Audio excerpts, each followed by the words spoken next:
তো hi guys, তোমরা কেমন আছো? আশা করি ভালো আছো। আমিও খুব ভালো আছি।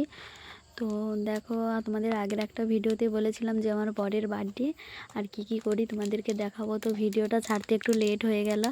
তো এখন দেখো, এই পায়েস টায়েস করে সব রেডি করে বসে আছি, কিন্তু ওনার দেখা নেই। তো দেখো, ভেবেছিলাম অনেক কিছু করব, কেক কাটিং আরও করবো, কিন্তু কিছুই হলো না। যেহেতু ও এসছে দেরি করে, 11টা সাড়ে 11টার সময় বাড়িতে এসছে, আর এত মানে সবাই বাড়ি চলে গিয়েছিল, তাই জন্য আর কিছু করিনি। কিন্তু বেলুন আরও ফুলিয়েছিলাম, তো ও দেরি করে এসছে বলে কিছু করিনি।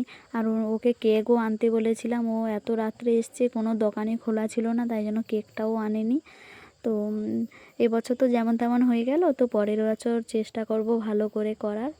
তো এখন দেখো, আমরা এই বেলুন ফুলাচ্ছি, কথা বলছি। তো দেখো, তারপরে সবাই বাড়ি চলে গেছে, তারপরে দেখছি বা এসছে আমার বর এসছে, তাই জন্য ওকে আমি এখন বাটি করে যে পায়েসটা তুলে রেখেছিলাম, তাই ওকে আগে দিলাম। বলছি খেয়ে বলো কেমন হয়েছে, তাই ওকে নিয়ে গিয়ে দিচ্ছি। ও এখন সবার প্রথম মেয়েকে খাওয়াবে, তারপরে ও আমাকে খাওয়াবে, তারপরে নিজে খাবে। তো তোমরা দেখো, ও মেয়েকেই আগে খাওয়ালো, তারপরে আমি ওকে বলছি ও তুমি খাও তুমি খাও, ও বলছে না তুমি আগে খাও। তারপরে ও আমাকে খাওয়ালো, তারপরে ও নিজে খেলো। আমি বলছি কেমন হয়েছে বলো, ও বলছে দারুণ। তো কোনো দিন পায়েস করিনি, ফার্স্ট টাইম। ভিডিওটা কেমন লাগলো অবশ্যই লাইক কমেন্ট শেয়ার করবে।